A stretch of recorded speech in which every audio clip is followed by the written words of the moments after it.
சென்னையில் ஆபரண தங்கத்தின் விலை ஒரே நாளில் சவரனுக்கு 2400 ரூபாய் உயர்ந்துள்ளது. ஒரு சவரன் தங்கம் 95,200 ரூபாய்க்கு விற்பனை செய்யப்படுகிறது. வங்கக்கடலில் வரும் 21ஆம் தேதி புதிய காற்றழுத்த தாழ்வு பகுதி உருவாகிறது. 23ஆம் தேதி காற்றழுத்த தாழ்வு மண்டலமாக மாற வாய்ப்புள்ளதாகவும் தெரிவிக்கப்பட்டுள்ளது. தஞ்சை, திருவாரூர், நாகை, மயிலாடுதுறை மாவட்டங்களில் 15ஆம் தேதி கனமழைக்கு வாய்ப்பு. சென்னை வானிலை ஆய்வு மையம் எச்சரிக்கை விடுத்துள்ளது. தமிழ்நாடு அரசு ஊழியர்களுக்கு 3% அகவிலைப்படி உயர்வு. ஜூலை 1ஆம் தேதி முதல் முன்தேதியிட்டு வழங்கப்படும் என முதலமைச்சர் ஸ்டாலின் அறிவித்துள்ளார். தமிழகத்தில் வாக்காளர் பட்டியல் சிறப்பு தீவிர திருத்த பணிக்காக 5,21,00,000 படிவங்கள் கொடுக்கப்பட்டுள்ளதாக தேர்தல் ஆணையம் தெரிவித்துள்ளது. அதாவது 81% SIR கணக்கீட்டு படிவங்கள் கொடுக்கப்பட்டுள்ளது. மேகதாது அணை கட்ட திட்ட அறிக்கை தயாரிப்பதற்கு கர்நாடகாவுக்கு உச்சநீதிமன்றம் அனுமதி அளித்துள்ளது. திட்ட அறிக்கையை காவிரி மேலாண்மை ஆணையம் பரிசீலிக்க வேண்டும் என்றும் உத்தரவிட்டுள்ளது. மேகதாது அணை விவகாரத்தில் தமிழக அரசு ஒத்துழைக்க வேண்டும் என கர்நாடக துணை முதலமைச்சர் DK சிவக்குமார் வலியுறுத்தினார். காவிரியில் தங்களுக்கு உரிமை இருப்பதால் நீதி நிலைநாட்டப்பட்டது என அவர் கூறியுள்ளார். மேகதாதுவில் அணை கட்ட உச்சநீதிமன்றம் அனுமதி அளித்துள்ளதாக வெளிவரும் தகவல்களில் எள்ளளவும் உண்மை இல்லை என நீர்வளத்துறை அமைச்சர் துரைமுருகன் தெரிவித்துள்ளார். காவிரி டெல்டா பாசன விவசாயிகளின் உரிமைகளை ஒருபோதும் விட்டுக் கொடுக்க மாட்டோம் எனவும் அவர் உறுதியளித்துள்ளார். மேகதாது அணை தொடர்பான உச்சநீதிமன்ற தீர்ப்பு அதிர்ச்சி அளிப்பதாக பாஜக மாநில தலைவர் நைனா நாகேந்திரன் தெரிவித்துள்ளார். வழக்கில் முறையான வலுவான வாதங்களை தமிழக அரசு முன்வைக்கவில்லை என்றும் அவர் விமர்சித்துள்ளார். மேகதாது அணை விவகாரத்தில் தமிழகத்தின் உரிமையை காப்பதில் திமுக அரசு படுதோல்வி அடைந்துள்ளதாக அன்புமணி ராமதாஸ் விமர்சித்துள்ளார். வலிமையான வாதங்களை முன்வைத்து காவிரி நீர் விவகாரத்தில் தமிழ்நாட்டின் உரிமைகளை அரசு காக்க வேண்டும் என்றும் அவர் வலியுறுத்தியுள்ளார். பீகார் சட்டசபை தேர்தலில் பதிவான வாக்குகள் வெள்ளிக்கிழமை எண்ணப்படுகின்றன. காலை 8 மணிக்கு வாக்கு எண்ணிக்கை தொடங்கும் நிலையில் மதியம் 12 மணிக்குள் ஆட்சி அமைக்கப் போவது யார் என்பது தெரிய வரும். டெல்லி குண்டுவெடிப்பு சம்பவத்தில் உயிரிழந்த 13 பேரில் 8 பேரின் உடல்கள் அடையாளம் காணப்பட்டது. 5 பேரின் உடல்கள் சிதறியதால் அடையாளம் காண்பதில் சிரமம் ஏற்பட்டுள்ளது. டெல்லி கார் குண்டுவெடிப்பு சம்பவம் தொடர்பாக மேலும் ஒரு டாக்டர் உத்தரப்பிரதேசத்தில் கைது செய்யப்பட்டுள்ளார். ஹாப்பூரில் உள்ள மருத்துவக் கல்லூரியில் துணை பேராசிரியராக பணியாற்றி வந்த ஃபாரூக் என்பவரை கைது செய்து விசாரணை நடத்தி வருகின்றனர். டெல்லி குண்டுவெடிப்பு சம்பவத்துடன் தொடர்புடைய 2வது காரை ஃபரிதாபாத்தில் இருந்து போலீசார் எடுத்துச் சென்றனர்.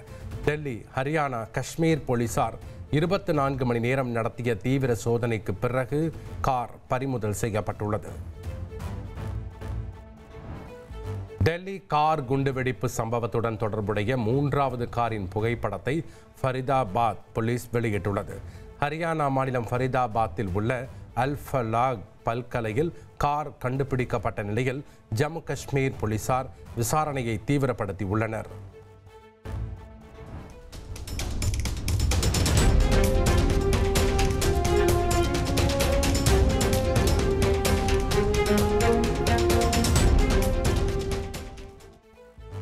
டெல்லி கார் குண்டுவெடிப்பு சம்பவத்தில் தொடர்புடைய உமர் பதர்பூர் சுங்கச்சாவடி வழியாக காரில் டெல்லிக்குள் நுழைந்த CCTV காட்சி வெளியானது.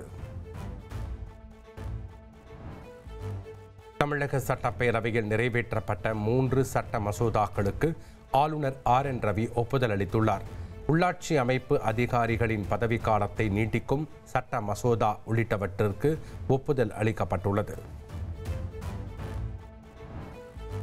தீர்வு கிடைக்கும் வரை வெளி மாநிலங்களுக்கு ஆம்னி பேருந்துகள் இயக்கப்படாது.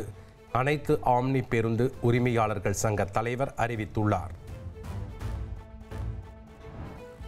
ஆம்னி பேருந்து பிரச்சினை தொடர்பாக உரிமையாளர்களுடன் பேசி சுமூக தீர்வு காண வேண்டும் என எதிர்க்கட்சி தலைவர் எடப்பாடி பழனிசாமி வலியுறுத்தினார்.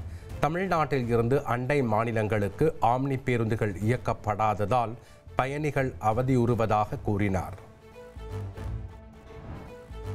புதுக்கோட்டை மாவட்டம் நார்த்தாமலை பகுதியில் சாலையில் தரை இறங்கிய சிறிய விமானத்தால் பரபரப்பு ஏற்பட்டது.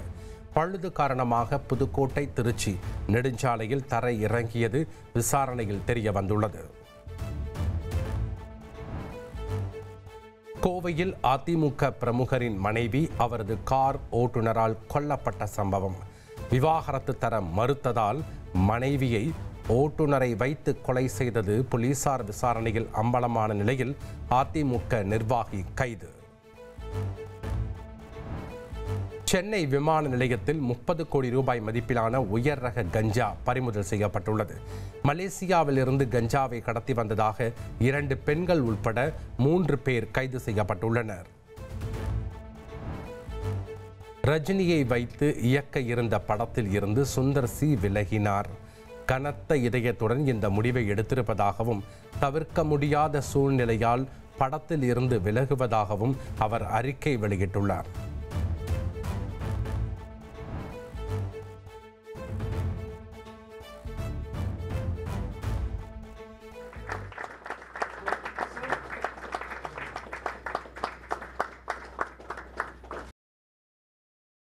வழங்கப்படும் பிரான்ஸ் அரசின் உயரிய விருதான செவாலியர் விருதை கலை இயக்குனர் தோட்டா தரணி பெற்றார்.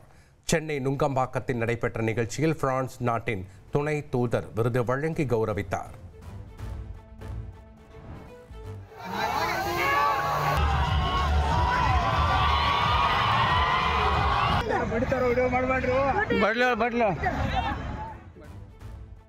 கர்நாடகாவில் கரும்பு கொள்முதல் விலையை உயர்த்த கோரி டிராக்டர்களை விவசாயிகள் கொளுத்தியதால் பரபரப்பு ஏற்பட்டது. பாகல்கோட் சமீர்வாடி பகுதியில் கோதாவரி சர்க்கரை ஆலை முன்பு நிறுத்தப்பட்டிருந்த 20க்கும் மேற்பட்ட கரும்பு டிராக்டர்களுக்கு தீ வைத்தனர்.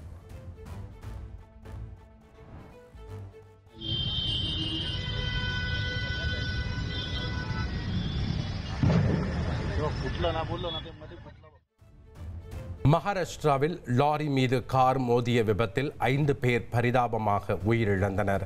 2 கண்டெய்னர் லாரிகள் நடுவே சிக்கியதில் கார் பற்றி எரிந்தது.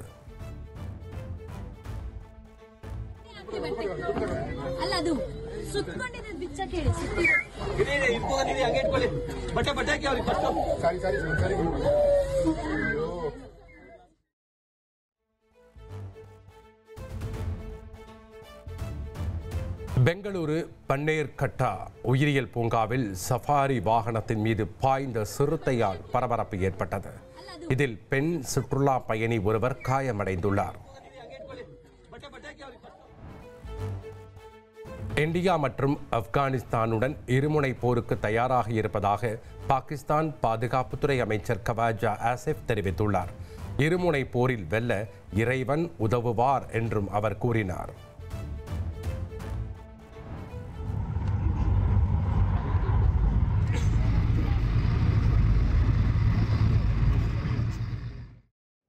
ராஜஸ்தான் மாநிலம் ஜெய்சால்மரில் நடைபெற்ற இராணுவ பயிற்சியில் எதிரிகளின் நிலையை குறிவைத்து தாக்கும் ஒத்திகையில் இராணுவ வீரர்கள் ஈடுபட்டனர். இராணுவ விமானத்திலிருந்து வீசிய குண்டு தீயை கக்கியபடி இலக்கை நோக்கி பாய்ந்தது. இந்தியாவுக்கு 8 சிறுத்தைகளை பரிசாக வழங்கிய போஸ்வானா அரசு முறை பயணமாக போஸ்வானா சென்றுள்ள குடியரசுத் தலைவர் திரௌபதி முர்முவிடம் சிறுத்தைகள் ஒப்படைக்கப்பட்டன. வங்கதேசத்தில் 2026 பிப்ரவரியில் நாடாளுமன்ற தேர்தல் நடைபெறுகிறது. வங்கதேச இடைக்கால அரசின் தலைமை ஆலோசகர் முகமது யூனுஸ் அறிவித்துள்ளார். கோலிவுட்டில் வெள்ளிக்கிழமை 5 படங்கள் திரையரங்குகளில் வெளியாகிறது. துல்கர் சல்மானின் காந்தா, ஆனந்தராஜின் மதராஸ் மாஃபியா கம்பெனி, சேரனின் ஆட்டோகிராஃப், ஹரிக்குமாரின் கிணறு மற்றும் தாவூத் ஆகிய படங்கள் திரைக்கு வருகிறது.